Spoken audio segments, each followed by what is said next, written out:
மாண்புமிகு பேரவைத் தலைவர் அவர்களே,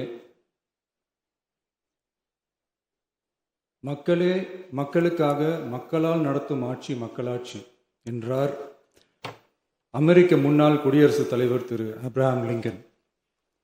இன்றைக்கு அமைந்துள்ள மக்களாட்சி மலர்வதற்கு மக்களிடம் உள்ள பெரும் எதிர்பார்ப்பு, அவர்களுடைய எதிர்பார்ப்புகளை இப்பேரவையின் கவனத்திற்கு கொண்டு வந்து அதனை செயல்படுத்துவதற்கான திட்டங்களை, சட்டங்களை அமல்படுத்த வேண்டிய பொறுப்பு இப்பேரவைக்கு உள்ளது. அதிகமான மக்கள் அதிக நன்மைகளை இந்த ஆட்சி காலத்தில் நன்மை பெற்றுள்ளார்கள் என்கிற வகையில் நம்முடைய செயல்பாடுகள் அமைய வேண்டும். இங்கே அனைவரும் சமம்.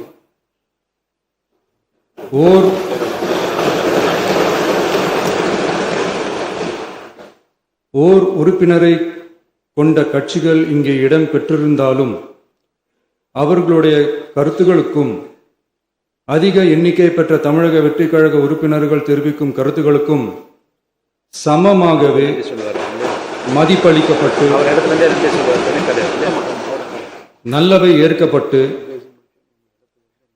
அல்லவை நிராகரிக்கப்பட்டு ஜனநாயகத்தின் இதயமாகவும் மூளையாகவும் இப்பேரவை செயல்பட வேண்டும்.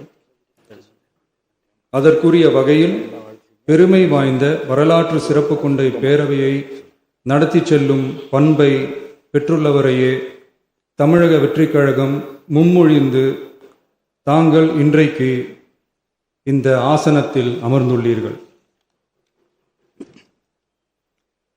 மாண்புமிகு பேரவைத் தலைவர் அவர்களே, தாங்கள் பேரவைத் தலைவராக ஒருமனதாக தேர்ந்தெடுக்கப்பட்டுள்ளீர்கள். தங்களை இந்த ஆசனத்தில் மாண்புமிகு பேரவை முன்னவரும் எதிர்க்கட்சி தலைவரும் தங்களுடைய கரங்களை பிடித்து அழைத்து சென்று அமர வைத்தார்கள். இந்த சம்பிரதாயம் எப்படி வந்தது என்று சொன்னால் சுவாரஸ்யமாக இருக்கும். பெரிய வரலாறு சம்பவத்தில் உள்ளது. இங்கிலாந்து நாட்டில் உள்ள பாராளுமன்ற நடைமுறைகளை போன்றதே நம்முடைய பாராளுமன்ற நடைமுறைகளும். மன்னராட்சி இருந்த காலத்திலேயே அங்க பாராளுமன்றம் இயங்கியுள்ளது. அக்காலத்தில் அனைத்து அதிகாரங்களையும் பெற்ற மன்னரும் இருந்தார், பாராளுமன்றமும் இயங்கியது. அங்கே மன்னர் ஒரு பணியை செய்ய வேண்டும் என்று விரும்புவார், பாராளுமன்றம் அவருடைய விருப்பத்தை பெரும்பாலும் நிராகரிக்கும்.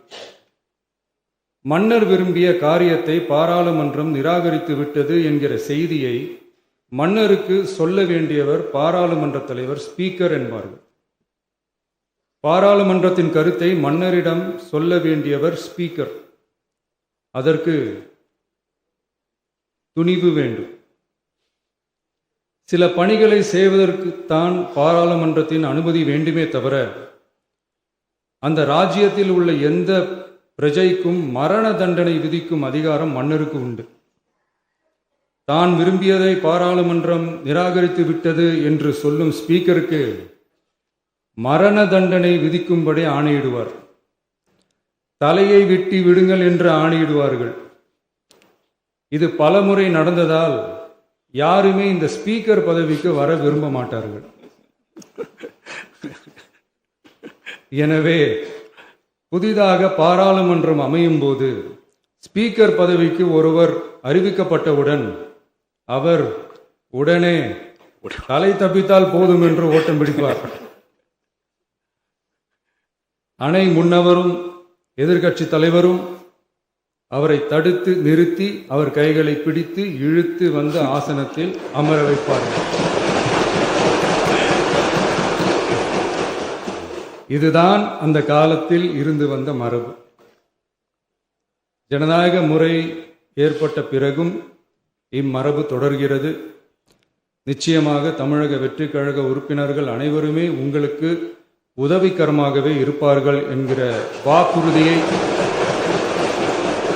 இந்நேரத்தில் அளிக்க விரும்புகிறேன்.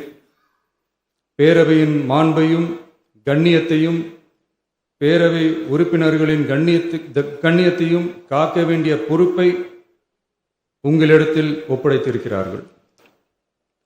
தற்காலிக பேரவைத் தலைவர் பொறுப்பில் மிக சிறப்பாக பணியாற்றிய நம்முடைய உறுப்பினர் திரு மூவி கருப்பையா அவர்களை சந்திக்க நேற்றுக்கு சென்றிருந்தேன். அங்கே முந்தைய பேரவைத் தலைவர்கள் படங்களை கண்ணுற்ற போது, அவர்களை பற்றி அறிந்த போது உண்மையிலே எனக்கு பெருமிதம் தந்தது.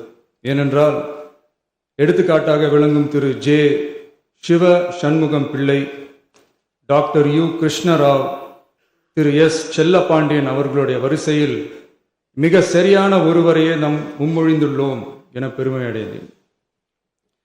அதே போன்றுதான் நம்முடைய பேரவை துணைத் தலைவர் அவர்களும் நீங்கள் இருவருமே மிக சாதாரண குடும்பத்தில் பிறந்து மக்கள் பணியாற்ற வேண்டும் என்கிற அவாவில் செயல்பட்டு வந்தவர்கள். குணம் நாடி குற்றமும் நாடி அவற்றுள் மிகை நாடி மிக்க கொளல் எனும் வள்ளுவரின் வாய்மொழிக்கேற்ப சட்டமன்ற நடவடிக்கைகள் சீராக, செம்மையாக, அமைதியாக நடைபெறும் வகையிலும் சட்டமன்ற ஜனநாயக பண்புகள், நெறிமுறைகள் பேணி பாதுகாக்கப்படும் வகையிலும் இந்த அவைக்கு பேரவைத் தலைவரும் பேரவை துணைத் தலைவரும் பெருமை சேர்ப்பீர்கள் எனும் நம்பிக்கை எனக்கு உண்டு. அரசியலுக்கு அப்பாற்பட்டு மனிதர்களை மதிக்கும் நல்ல பண்புகள் நிலைநாட்டப்பட வேண்டும். தமிழ் பண்பாடு போற்றப்பட வேண்டும். அவையின் மரபும் மாட்சிமையும் மதிப்பும் காக்கப்பட வேண்டும் என்ற நல்லெண்ணத்தின் அடிப்படையில் அந்த பதவி ஏற்றுள்ள தங்கள் இருவராலும் காப்பாற்றப்படும் என்னும் நம்பிக்கையை மீண்டும் தெரிவித்து என் உரையை நிறைவு செய்கிறேன். நன்றி, வணக்கம்.